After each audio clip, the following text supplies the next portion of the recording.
So today I'm going to talk about data. How original, right?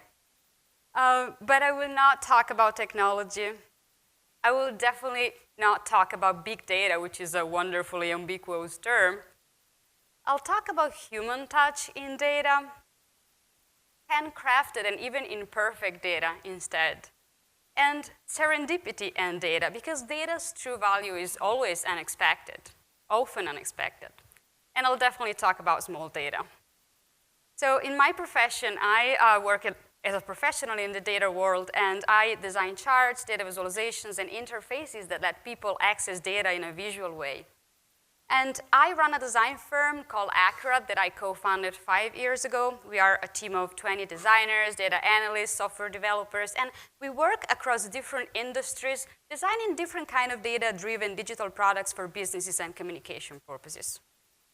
And I realize in my profession that when it comes to data, a very common approach is to throw technology at the problem to begin with, sometimes without even spending enough time framing the real issues and the real challenge. We have big data, we should use Hadoop or Spark or whatever, which are only instruments. And over the last years, a lot has been done in research around what technology can bring to data, and this is amazing. But I believe it's the true convergence and hybridizations of science and design that can open new perspective and that can take the conversation to a next level.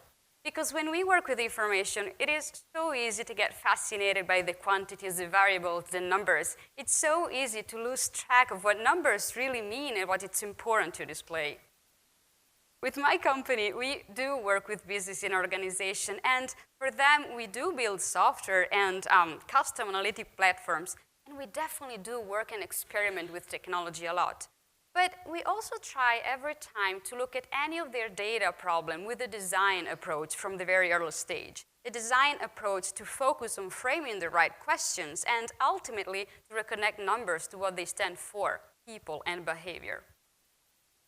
But today I will not talk about my day job. I will indeed talk about data and about what designs and limitation can bring to data, but presenting a personal project that to me has been the big data hangover relief. It was a collaboration with information designer Stephanie Pozovic. I am an Italian and I live in New York. Stephanie is American and she lives in London. And we only met a few times in our life, but last year we decided to work together because we found out that we have so many personal and work similarities. We're both exactly the same age, in our early 30s, both only children, expats, so being kind of like struggling to being far away from our families. And we both work with data in a very handcrafted way, trying to add a human touch to the world of computing and algorithms. And most of all, we are both obsessed with sketching data, with drawing with data. Then we decided to challenge ourselves. We would get to know each other through our data and through our data drawings, of course. So we conceived and started what we call Dear Data, an uncommon kind of correspondence of hand-drawn data postcards across the ocean. So each week since September 1st, 2014, and for a year, we would collect our personal data around a shared topic, from our complaints to the interaction with our partners, from the compliments we received to the sounds of our surroundings, or from our negative thoughts of the weeks to our obsessions and habits as they show up. So 52 pretexts in form of data to investigate and reveal a particular aspect of ourselves and about our days. And at the end of the week, we will then take the time to analyze our information and to create a hand-drawn correspondence to each other. Unfold the data postcards we would send from New York to London and from London to New York. And eventually, the postcards arrives at the other person's address with all of the scuff marks of its journey over the ocean. So we purposely designed initial constraints from our collection. So the front of the postcard contains no text or explanation at all. It is a hopefully beautiful drawing that one could take just as an illustration if you didn't know that there are data behind. But the back of the postcard contains, of course, the address of the other person, the title of the project and of the week, and the legend, so how to interpret our drawing. And we didn't send each other any digital scan of our postcards. We've been both eagerly waiting to get the weekly portrait of the other person in the mailbox for over a year, also rediscovering the pleasure of checking the postbox or the mailbox as you get home. It has been a type of small data, slow data, and incredibly analog data transmission. So, well, during a time when everybody talks about virtual reality and big data, we of course do small data and physical postcards, you know? Well, it doesn't sound very revolutionary, but by removing technology from the equation, we have been forced to extend ourselves as designers. Because on the one hand, we've been each being forced to invent and create 52 different visual languages, because hand drawing with data leads you to design that are incredibly customized to the data that you're counting and working with, of course. But removing technology from the equation also triggered us to find different ways to look at data as excuses to tell us something about ourselves. In fact, as we gathered our weekly data, the process was definitely more labor-intensive than just deriving standard metric from technological devices, and this is why we conceived Dear Data from the beginning more as a personal documentary rather than a quantified self-project. Because we here didn't only quantify number, but we've been adding qualitative details to our data collection. For example, the first week of Dear Data, we chose a pretty cold and impersonal topic. How many times do we check the time in a week? So here's the front of my postcards, and you can see that every little symbol represents all of the time that I check the time, order per days and per hours, chronologically. Nothing really complicated here. But you can see from the legend that I added anecdotal details about these moments. In fact, the different instances of my symbol indicates why I was checking the time. What was I doing? Was I bored? Was I hungry? Was I late? And this is the key part, giving Stephanie an idea of my days through the pretext of my data collection, something that is not possible if you don't actively add meaning to your tracking. But we can find data also in our minds and in the words we use, and not only in our activities, which is even more compelling if the goal is telling something about ourselves through our data. So on week 7, we tracked our complaint, and I composed these musical complaint cards, borrowing a very literal visual inspiration from the music notation system to show the repetitiveness of my complaints over time, and their pitch, their loudness, through the positioning of my complaints notes over the line of each chord. And well, yeah, explaining to Stephanie how to interpret my protest and being very honest in the true spirit of sharing. But we figured that we can find data even beyond the daily tracking and make a survey of what we own, for example. Walk into our closets with the eyes of the data collectors and looking for data in the way we categorize and classify our garments. Or we can even use data to try to become better human beings, at least for a week, and perform acts to then be able to report them. Like this week where we purposely smiled at strangers in the streets of London and New York and tracked their reaction. If they smiled back, if they pretended they didn't notice. So I'm not going to show you all of our 104 postcards. You can find the whole collection online and on a book that is coming out on the fall. And I'm not showing you all of our cards because what is interesting about the whole format of the project, as you might have guessed, is not necessarily any single week topic.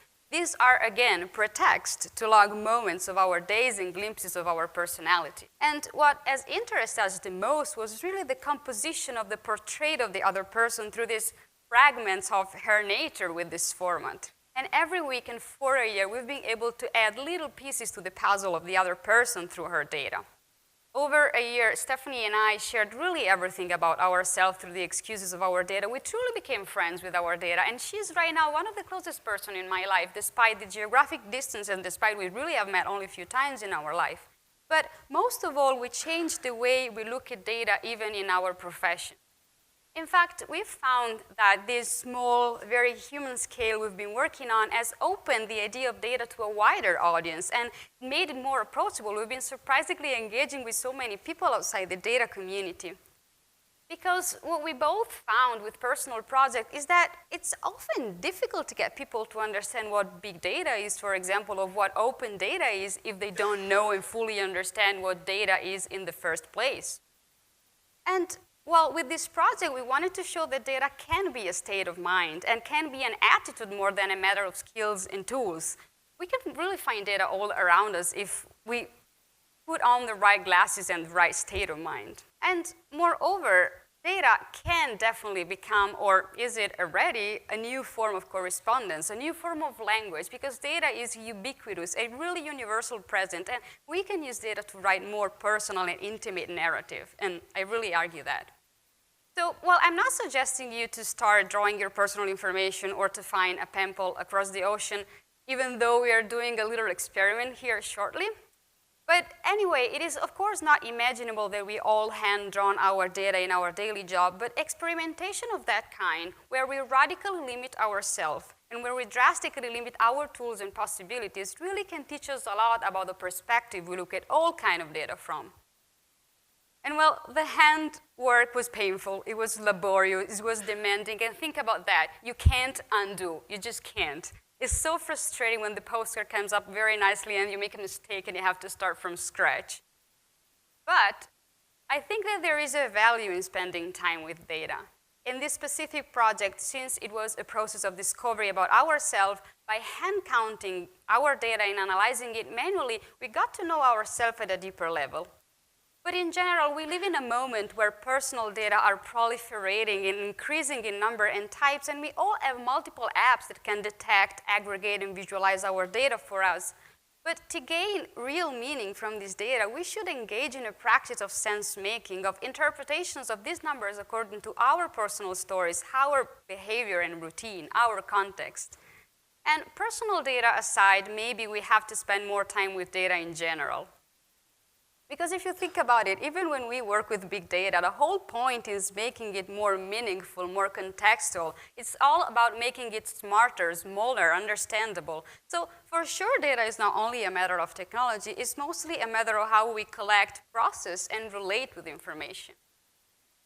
On a more personal level, we discovered how sharing your geeky sides, your habits, your flaw, in form of quantitative tiny bits, in form of data, helps you, in a way, not being afraid of doing that. They are data, in a way.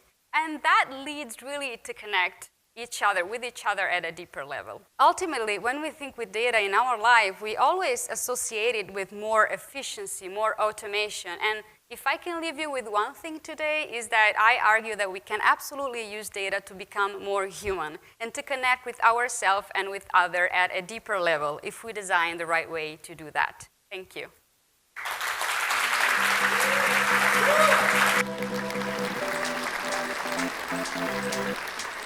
Thank you.